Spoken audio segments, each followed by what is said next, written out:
Hello everybody, welcome back. If you're new here, my name is Becca and today I am asking you guys for a little bit of help and a little bit of direction with what series I should binge next.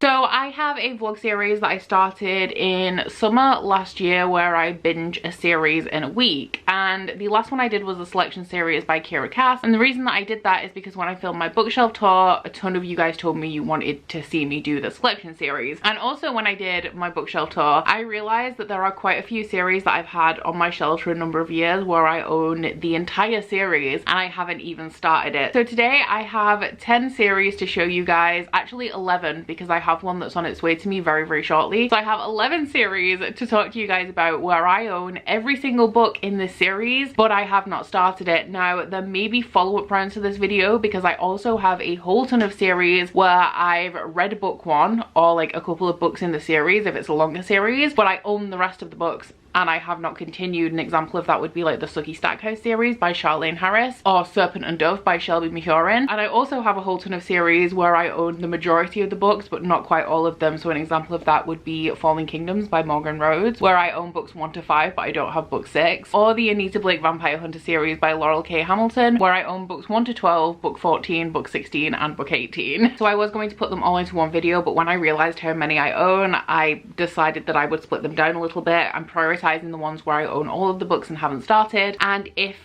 when I get through all of these, we'll do a follow-up with some of those other series that I just mentioned. So what I want you guys to do is down in my comments, let me know which one of the series that I'm going to be talking about today you would like to see me read, and it's very possible that I could read it in my next series in a week video, which will be coming in April. So these are in no particular order, but I am going to start off with the one that I said is on its way to me that I nearly forgot about. That one is the Diviners series by Libba Bray. I've wanted this series for a long time, many years, but as I'm sure you guys know if you're a fan of this series, there are no matching editions of it. However, Fairy Loot did announce a set, and while I wouldn't normally, there's like very rare instances where I will buy a special edition set of a series I haven't read, because I was waiting for a box set of this series with matching covers that kind of never came, I decided to jump on the Fairy Loot one. So that one, I think I got an email saying it's preparing for dispatch, so it should be with me in the next couple of weeks. I don't know a great deal about this one, but I believe it is it a YA paranormal? It has a lot to do with like psychics and clairvoyancy, I think, and it is set in the 1920s. I think there's like a couple of low points in the series. There's one book I know a lot of people don't like, but I've heard that at least the first book is excellent, so I'm open to doing that one. One that wouldn't actually be much of a challenge to do in a week, but I do own both books, is the Next Together duology by Lauren James. This one is a YA sci-fi about two people who keep being reincarnated. Every time they leave the world better than it was when they found it. However, in every lifetime they find each other and are tragically separated. I love me some reincarnation. I've yet to actually read a good reincarnation romance. I'm hoping that this one is the one, and I do know there's a couple of novellas with this as well that I would probably read if I was to do this, just because this is only a duology. But yeah, I own both books, so I thought I'd throw it in there. Also in YA sci-fi, I have Under the Never Sky by Veronica Rossi. I think they have a civilization that's kind of like under a protected, like, would it be called like a biodome? And her mother goes missing,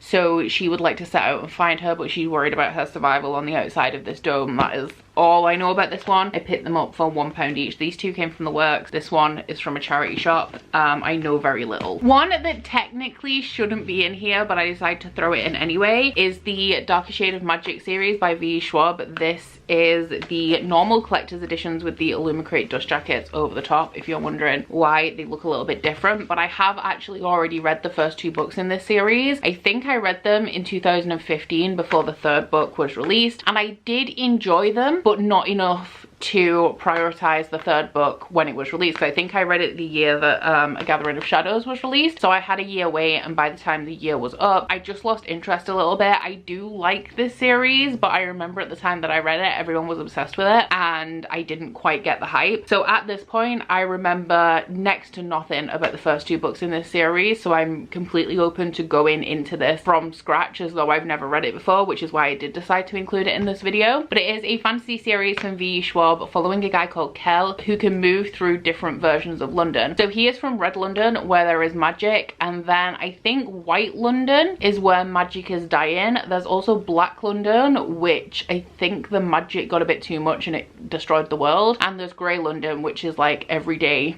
normal London. It's like historical fantasy as well, but also portal fantasy. Yeah, I enjoyed it. I just didn't love it, but I do have it and I would like to read it because V. Schwab is a very hit or miss author with me. I love Vicious and I love The Invisible Life of Addie LaRue, but I don't love this, and I also don't really love the Monsters of Verity series, so I would actually like to finish this series, and who knows, I might enjoy it a little bit more now. One that my best friend bought me for either my birthday or Christmas many years ago and I just haven't gotten around to yet is Miss Peregrine's Home for Peculiar Children by Ransom Riggs. Now I know that there are more than 3 books in this series now. I think he wrote a second trilogy. I don't know the specifics of that, whether it's like a direct continuation of this or a prequel or a companion series or what. I just know that there's more and I only have the first 3. This follows a boy who goes to an island where Miss Peregrine's Home for Peculiar Children is, and it's full of like magical children. When I first got this series and when I first saw the cover, I thought it was going to be a spooky series, but then I saw the movie and I don't think it is. I think it's more like magical children in this island orphanage, which, thinking about it, sounds a lot like The House on the Cerulean Sea, although I imagine the vibes are very different between the 2 series. That's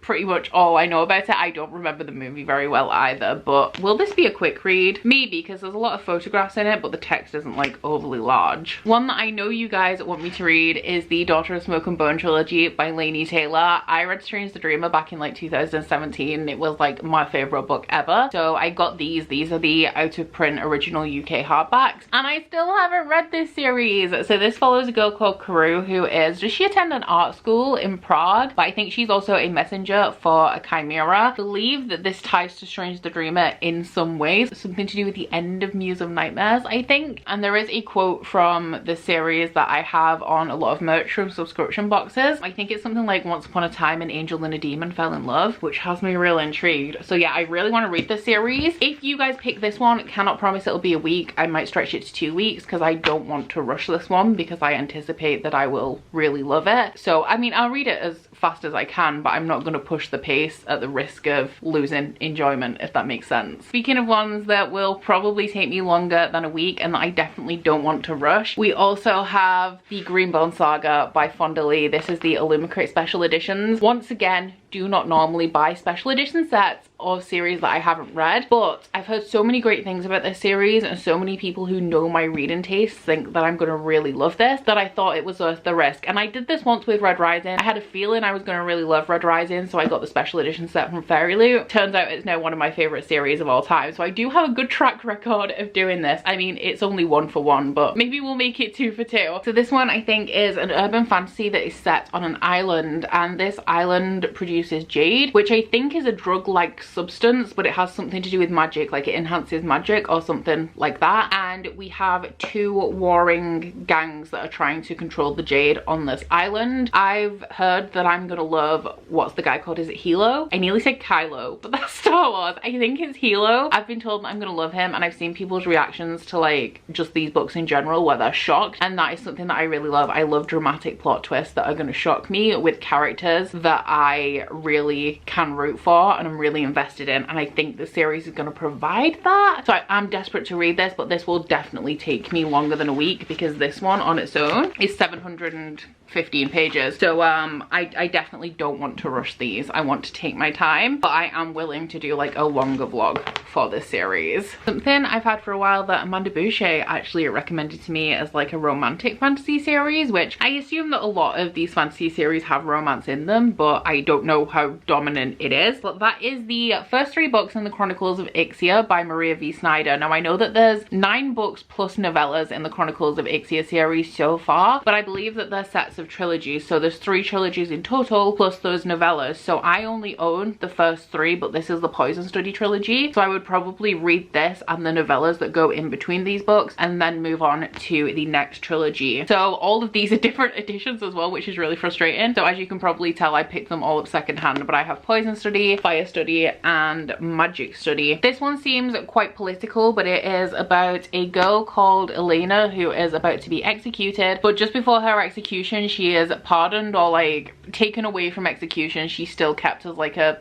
criminal. She's kept captive, and she then has to become the commander of Ixia's food taster to test for poisons, but she knows nothing about this, so she also has to learn. I've heard great things about the first book, not so great things about the second, so I'm a little bit concerned, but generally the Chronicles of Ixia I've heard really good things overall. The fact that Amanda Boucher recommended this as it being romantic has me even more interested. I also have one that's on my 30 before 30 list, which is Sabriel by Garth Nix. Once again, I know that there are more books than these three in this series, but I believe that this is a trilogy on its own and that the rest of the books follow. This is a series that I saw around a lot when I was like a teenager, and I never picked it up because I don't feel like the covers of this series do it justice. I kind of wrote this off as something that I wasn't interested in at the time, and I think the covers of this series seem quite masculine, which is fine, but as a teenage girl, obviously I was more susceptible to marketing and more likely to pick up books that were advertised more towards like a female audience, I guess. And I also didn't read a whole ton of fantasy. I used to read a lot of contemporary young adult romance, but this one is about a girl called Sabriel who is the daughter of a mage, and when her father goes missing she has to go and find him, similar to From Under the Never Sky. Is that what that's called? Under the Never Sky. There's like separate places in here and magic is like contained to one place, and she lives in a area of controlled magic and away from free magic, but she has to travel across the world to find her father. My synopses today are not very good. You can tell that some of these have been languishing on my shelves for a long time, that I've forgotten like the details of them. For more fantasy romance, we have a YA one, which is the Remnant Chronicles by Mary E. Pearson. This one starts off with The Kiss of Deception. I've heard amazing things about this trilogy. I wanted it for a long time, but these are American editions. Like, they weren't easy to get in the UK unless you ordered them for Book Depository, but now obviously it's a lot easier to get hold of imports and things like that. But this one is about a princess who flees on her wedding day. I think that she is about to marry a prince, and everybody sets out looking for her because she's also stolen some documents, but she's being followed by the prince and also by an assassin, but you don't know which one is which throughout this book. I don't know when it's revealed, whether it's the first book or later in the trilogy, but I'm intrigued. And the fact that this series is so old, and I've heard so many people talk about this, like I remember way back when I started BookTube, Ali from Hardback Corner I think was reading this series and really loved it. I still don't know anything about the assassin or the prince, which one the romance is with or anything, but I'm excited to find out. And the final one I have to talk about in this video is a throwback. It is the Ugly series by Scott Westerfeld. This was popular back in the day that like the Hunger Games and Maze Runner was popular. I gotta say, I'm not as interested in this series anymore as I once was, but I have had on like my bookshelf tour and stuff many requests from you guys to read this series, so I'm guessing a lot of you guys loved it. But this is set in a world where you turn pretty when you reach the age of 16, like you have some sort of transformation. I'm assuming it's like some kind of surgery, and then you go to this place where you just like live out the rest of your life in some sort of high-tech paradise and just have the time of your life essentially. But the main character's best friend has decided that maybe she doesn't want to be a pretty, and she runs away. So the authorities or whoever it is in this world tells the main character that she has to go and find her friend and turn her in, or she doesn't get to be a pretty either. So yeah, I'm not too sure about this one, but I guess I will read it just to know what the deal is with it, because like I said, a lot of you guys seem to really love this one. So there you guys have it. Those are 11 series that I own in their entirety and have not even started. Please let me know down in the comments which one of these 11 you would like me to read next. You can pick multiple if you would like, so I'm just going to go through the comments probably at the end of this month before I make my April TBR and tally them all up, but I will keep that tally and keep updating that tally, so like when I've read the one that you most want me to read, I can move on to the one that's like the second most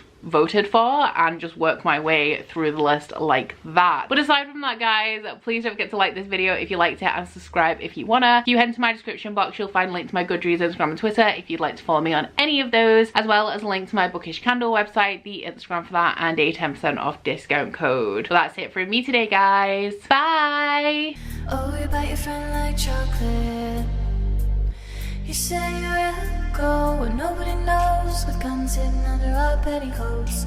We're never gonna quit it, no, we're never gonna quit it, no.